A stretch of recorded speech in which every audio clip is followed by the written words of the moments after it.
I've been taking an almost unhealthy interest in local government in the past little while because no one talks about it on TV. You might read a lot about it in local papers, some community forums might blow up. But what about this today that was in the Herald Sun? The CEO of Melbourne Council has got a pay rise of $20,000. Let me read it to you though. His salary range has now gone from $499,000 to $519,000.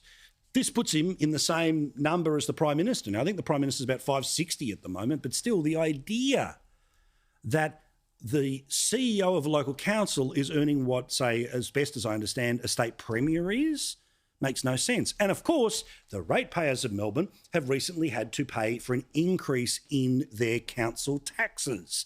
Here was the Lord Mayor defending that, for that rate rise to ultimately go on to paying their CEO. Is it really the time to raise rates when people are struggling? Well, we have been the most generous LGA in Victoria, Neil, so far, 2 years of rate relief.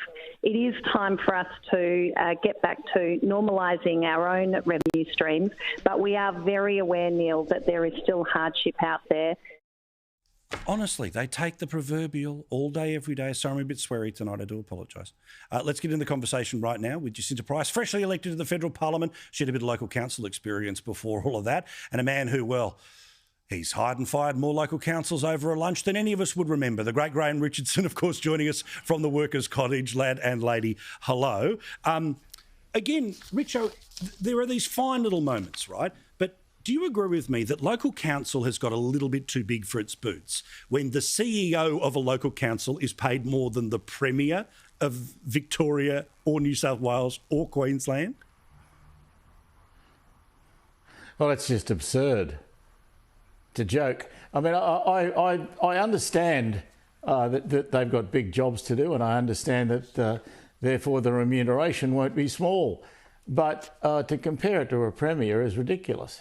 Yeah, and that's the thing. I mean, Jacinta, again, you remember from Alice Springs Council, and they're going to say, oh, that's the market and that's what it has to pay and all the rest of it.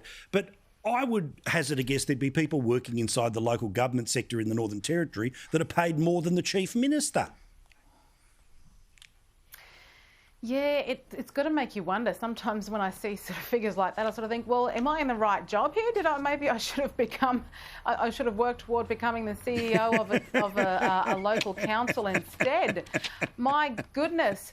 I mean, I know I do agree it is a huge job, but, you know, to expect ratepayers to have to fork out extra for a pay increase of that amount, I mean, $500,000.